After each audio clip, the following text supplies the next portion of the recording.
Welcome once again to Lehto's Law. Here's Steve Lehto. Quite a few people sent me the story out of Georgia involving the runner who slapped the rear end of a TV reporter who was doing a live broadcast from the side of the race. And Edward sent me one that caught my attention, but there have been quite a few of these articles reported now. The runner who smacked the reporter's backside on air now faces charges, and this is a good thing. The story went viral a couple days ago. There's a race in Georgia, and as runners were going across a bridge, there was a reporter for a local TV station standing on the side of the course reporting, and a man came up behind her and whacked her on the backside and kept running. And to the reporter's credit, she did not freak out. She did not lose it, but she responded. And unfortunately for the man who slapped her on the backside, it was all caught on video because the woman was standing in front of a camera. And some eagle-eyed viewers noticed that the man's race number was visible. And they quickly identified the man. And things went downhill from there for him, especially because the video has been now viewed well over 12 million times. So the man accused of slapping a news reporter on the backside while she's reporting live in Savannah has now been arrested and charged with sexual battery, according to CNN affiliate WSAV. And WSAV, of course, is the station that the woman works for, and CNN is the story that I'm getting a lot of this information from. The man's name is Thomas Calloway. He turned himself into the Chatham County Sheriff's Office, and then he was released on $1,300 bond. He's accused of hitting reporter Alex Bozarjan on her backside as she was reporting at the Enmarket Savannah Bridge Run, and he was a participant in said run. I've run a lot of races. I've mentioned before, I run the Free Press Marathon every year. I run the Crim in Flint almost every year. I run a lot of road races like this. And you see reporters, you see people by the side of the road, but you'll see them often holding your hand out saying, slap me 5 up here. You don't slap them down there. And of course, the question is, if this had been a man reporting, would have you slapped him on the backside? Makes you wonder, doesn't it? And that, of course, is one of the things that lets you know that this is actually inappropriate. Calloway is accused of hitting Savannah reporter Alex Bozarjan on her backside as she was reporting. The incident was caught on camera, as noted, and the reporting was momentarily interrupted by her stunned reaction. But she reacted as well as you could expect under those circumstances. Okay, Bozarjan filed a sexual battery complaint with the police department. The report says she described the smack as a smack and grab, meaning that he didn't just hit her. He actually, according to her, did a grabbing motion too. She stated she felt a sharp sting after the smack and advised that it caused her to pause during the broadcast, which it did. And again, if you've watched the video, you know that's true.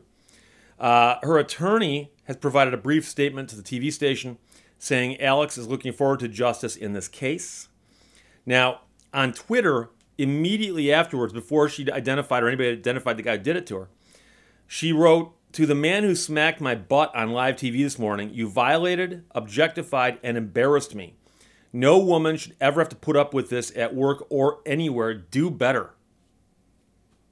Now, CNN reached out to the county sheriff's department and attorneys for Bozarjan and Calloway for comment on the charges.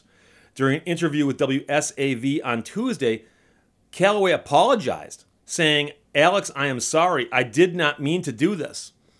I think you're a great asset to this community and to the local media and to the national media. You're very talented. You're an amazing woman from what I've gathered, and I apologize." Let me back up on that apology for a split second. And as an attorney, I can tell you this. If someone's going to give an apology or make a public statement, you go over it with a fine-tooth comb to see if any of it has problems in it. The first thing is, I did not mean to do this. Okay, anybody who watches the video would go, oh, the guy's a liar. He obviously meant to do it, okay? Now, he didn't possibly, maybe he meant it differently, but he certainly meant to do it. It's not like he had a spasm and his arm just accidentally hit somebody who happened to be standing nearby. He meant to do it. So that's a problem with that kind of a statement.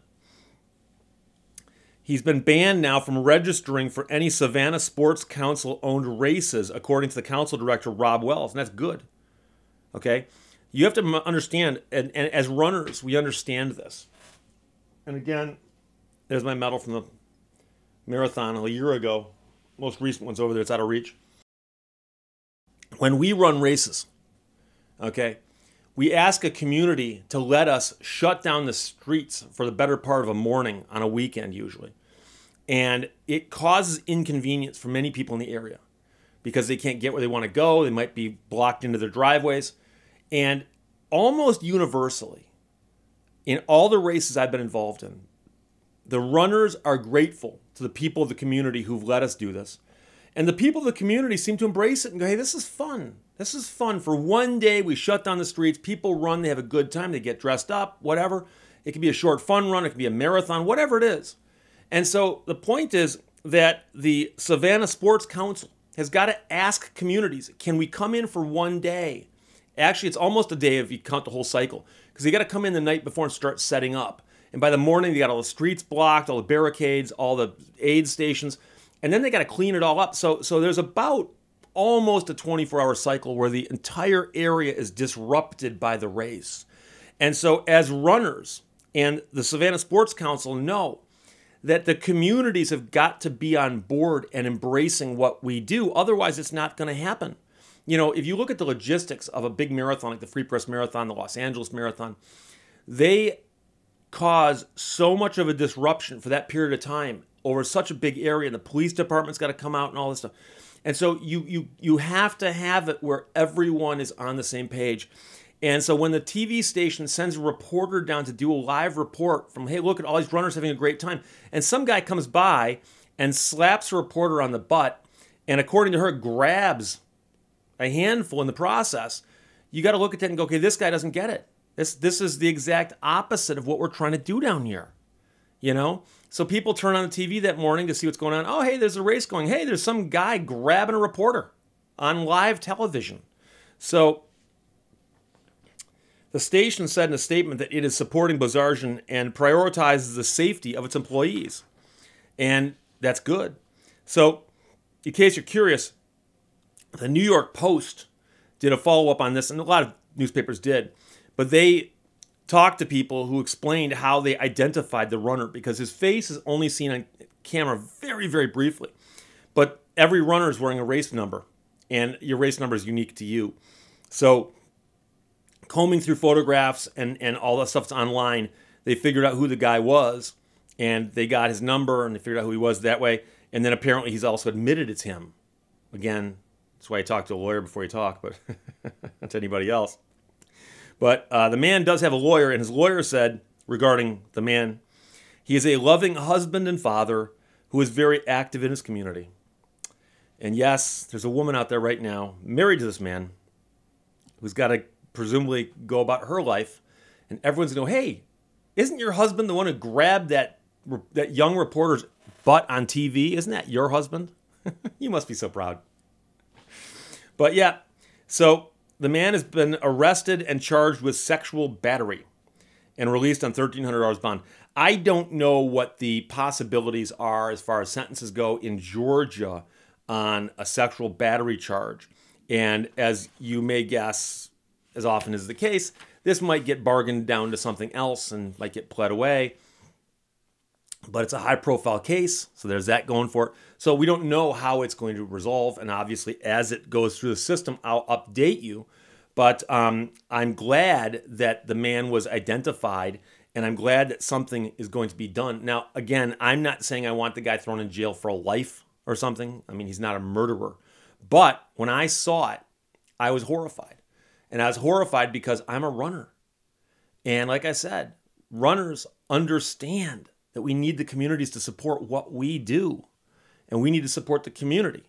And so to do this right now, I assure you that the guys who run the Savannah Sports Council are mortified that this happened. Because this right there jeopardizes their entire mission statement. I understand that they're going to get over it. They're going to recover. I understand that. But this is the kind of black eye that they don't need, you know. So I salute the reporter for, number one, handling herself on TV as she did. And like I said, I've done a lot of television and radio. And to be shocked like that on live TV and to handle it as well as she did, I salute her. I salute the TV station for backing her up. And I salute the local law enforcement authorities for following up on this. And I also salute the people online. There's a good runners community of people online who will do that kind of research, go dig through photographs, looking, trying to identify somebody. So they did a good job of that. So there you go. We'll see what happens. I'll update you. Questions or comments, put them below. Otherwise, talk to you later. Bye-bye. Thank you for watching Lehto's Law.